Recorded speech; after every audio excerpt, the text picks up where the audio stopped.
Yuk.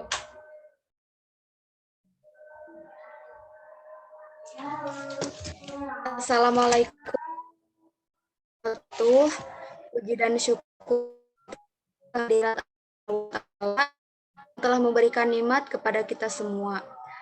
Salat beserta salam semoga tercurah limpahkan kepada junjungan alam yakni Habibana wa Nabiyana Kanjeng Nabi Muhammad Shallallahu Alaihi Wasallam. Bapak Egi Nuryadin, Sarjana Pendidikan, Magister Sains yang saya hormati, dan juga Bapak Dr. Andes Suharsono, Magister Pendidikan yang saya hormati. Tidak lupa rekan-rekan yang saya banggakan, di sini kami dari kelompok 9 dengan anggota saya sendiri Liska Pindiani NPM 212154 sebagai moderator beserta dua rekan saya. Yang pertama ada Siti Padilah Lutfiah dengan NPM 212154073. Yang terakhir ada Zahra Zahira dengan NPM 212154044. Di sini kami akan mempresentasikan materi mengenai populasi sel, menua, dan kematian. Langsung saja untuk mempersingkat waktu, langsung untuk ke presentator pertama. Kepada Zahra Zahira dipersilakan.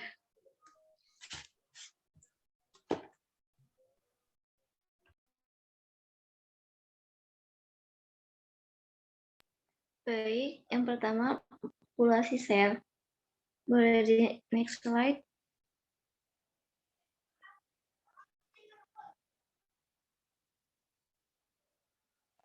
Sel merupakan kesatuan struktural dan fungsional makhluk hidup.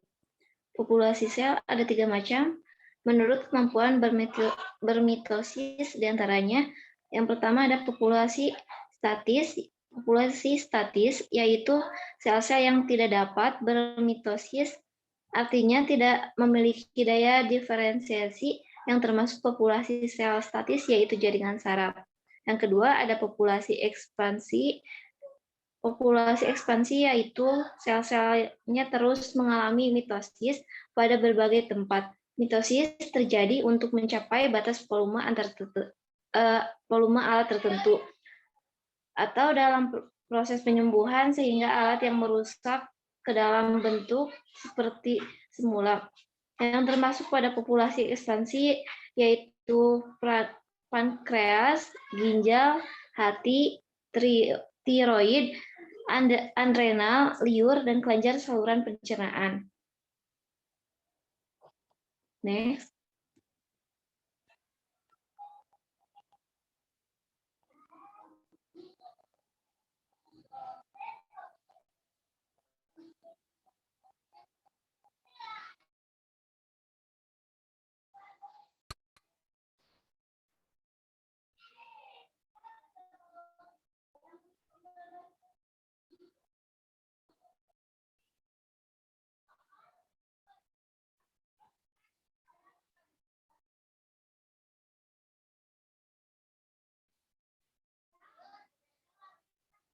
Yang ketiga, populasi pembaruan. Populasi pembaruan yaitu sel-selnya melakukan mitosis terus. Perbanyakan diri perlu untuk menggantikan sel yang rusak yang terjadi dalam tempo yang singkat dan terus-menerus. Yang termasuk pada populasi pembaruan yaitu sumsum tulang, kelenjar limpa, epidermis kulit, lapisan lender khusus, kelenjar minyak bulu, dan testis. Next.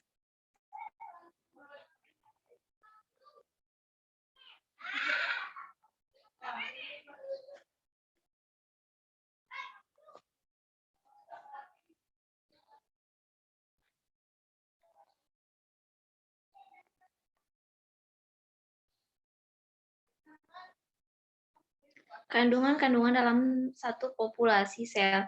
Yang pertama yaitu matriks yang sama meredam semua anggota populasi. Yang kedua beradhesi melalui membran sel. Yang ketiga junctional kompleks. Yang keempat jembatan interseluler. Yang kelima kontak inhibitor. Yang keenam kehalon. Lanjut.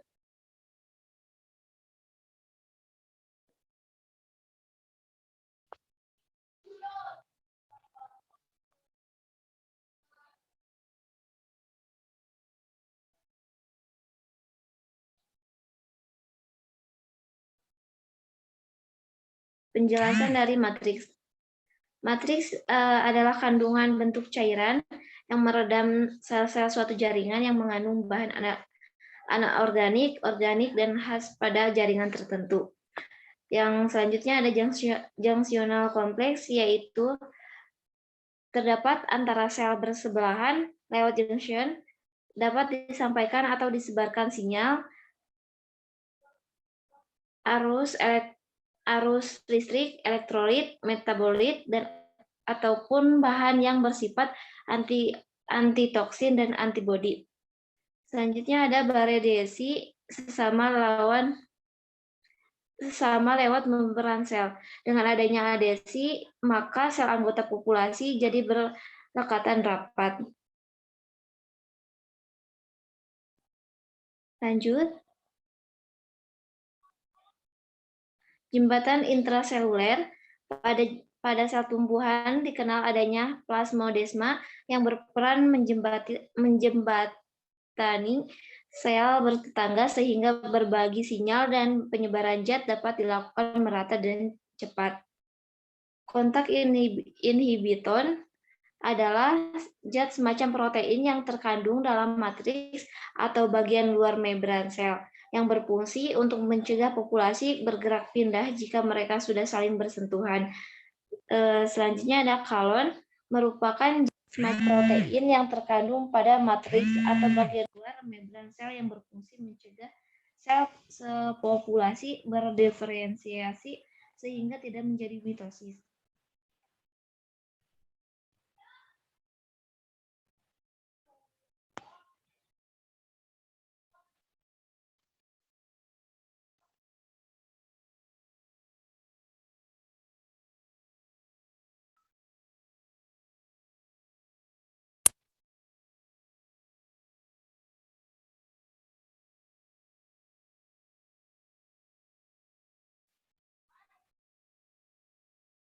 Baik, materi selanjutnya saya kembalikan kepada moderator.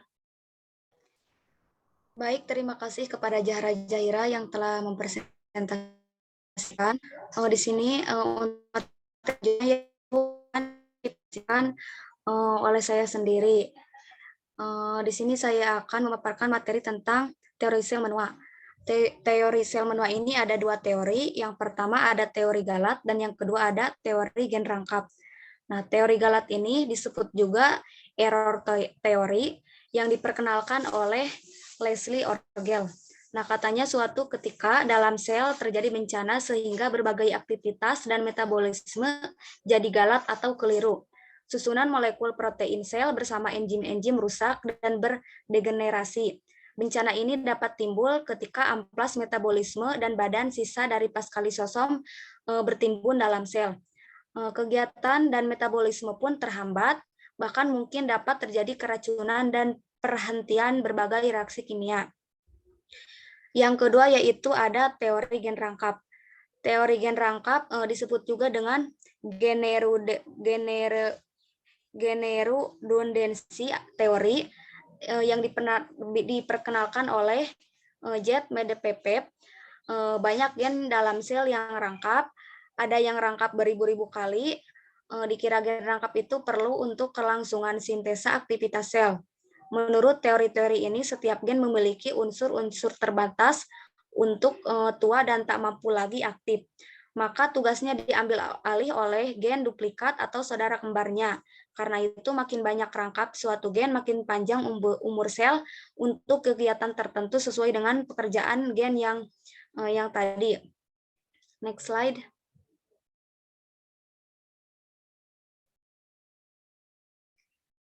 Yang selanjutnya yaitu mekanisme pemendekan telomer. Penuaan sel dikaitkan dengan pemendekan telomer yang tiap kali membelah berperan dalam setiap penuaan sel dan merupakan komponen pada jam mitosis. Mekanisme jam pada telomer disebabkan oleh ketidakmampuan DNA polimerase untuk menyelesaikan replikasi pada ujung kromosom linier yang menyebabkan kromosom kehilangan sebagian dari ulangan telomer yaitu TTAGG. Nah, pada akhirnya telomer akan memendek secara setiap pembelahan sel atau penuaan. Next.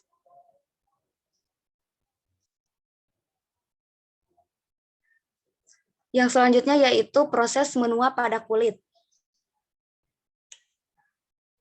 Proses menua pada kulit ini dipengaruhi oleh dua faktor.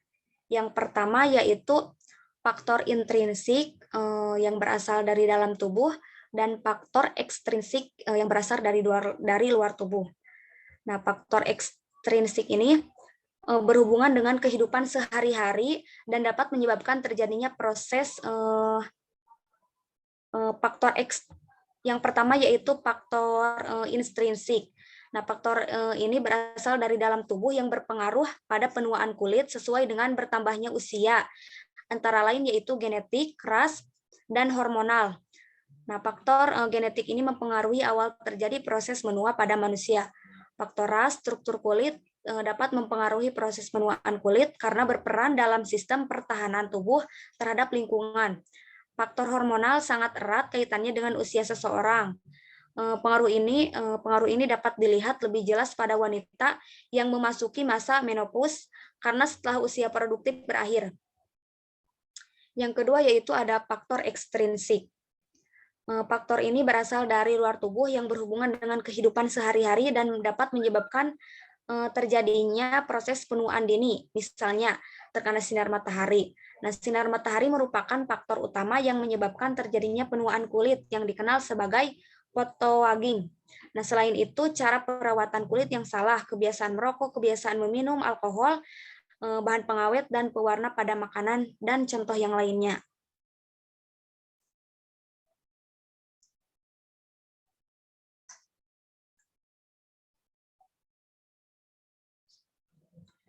Mungkin sekian pemaparan pemateri dari saya. Yang selanjutnya yaitu pemaparan materi yang akan disampaikan oleh Siti. Kepadanya disilahkan.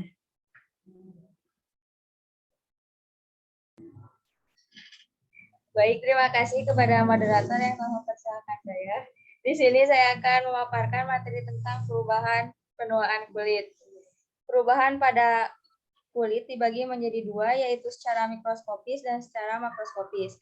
Untuk secara mikroskopis yaitu yang pertama perubahan pada epidermis. Epidermis sendiri merupakan bagian terluar dari kulit yang berfungsi sebagai pelindung.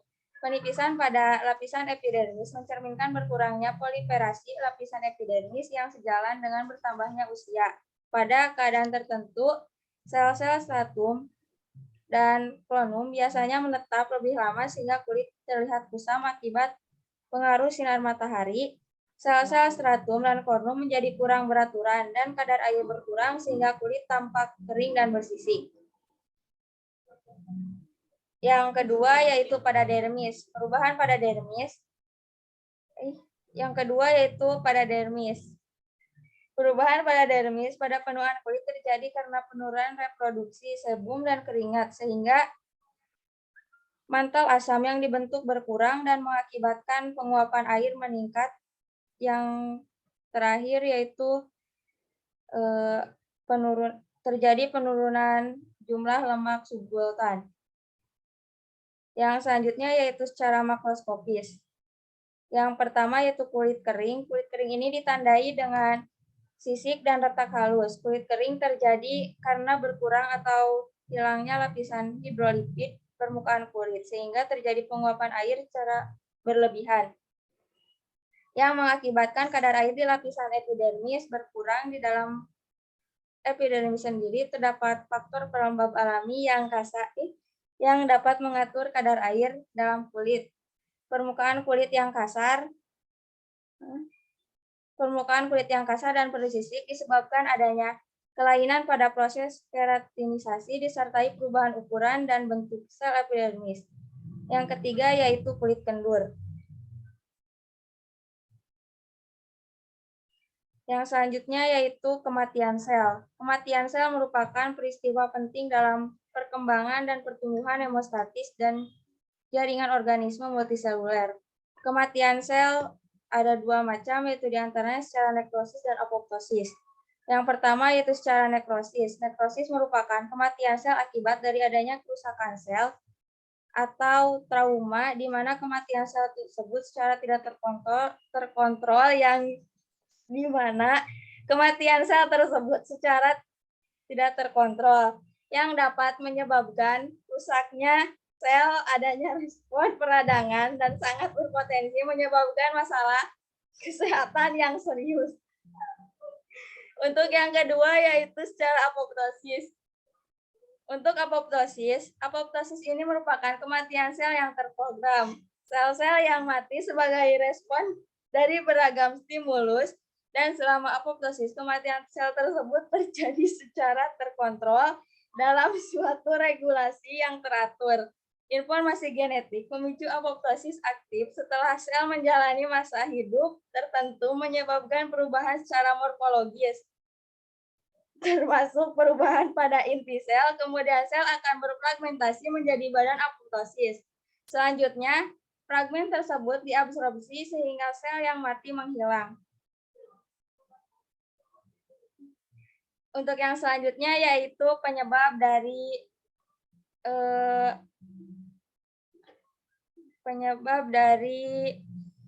nekrosis.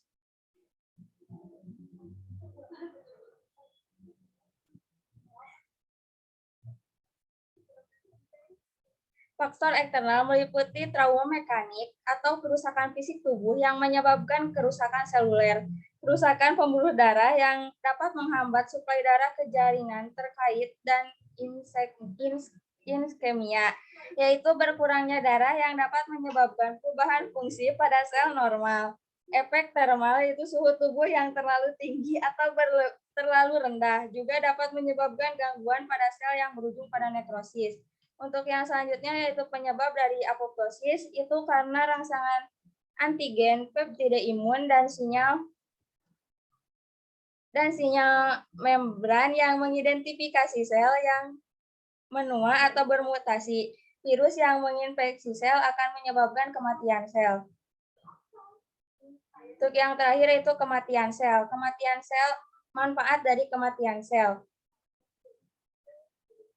Yang pertama yaitu metamorfosa. Metamorfosa ialah perubahan bentuk transisi embrio menjadi bentuk definitif atau tubuh atau spesies yang sudah tetap demikian hingga dewasa dan menua.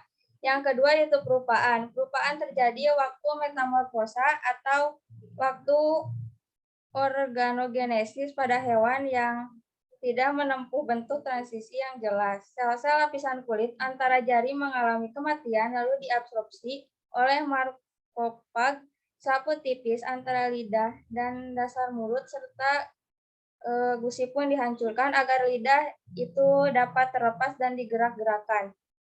Yang terakhir yaitu pembuangan.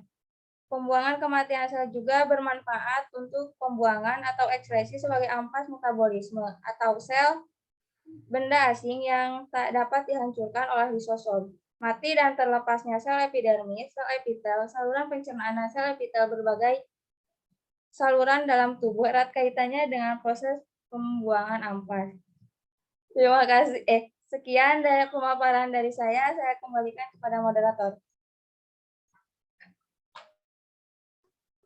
Baik, terima kasih kepada Siti yang telah memaparkan materi. Mungkin sekian dari kelompok kami.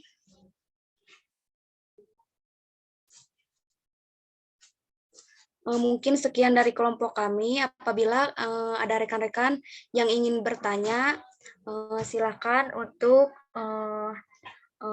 menulis di grup. Sekian dari kami. Wassalamualaikum warahmatullahi wabarakatuh.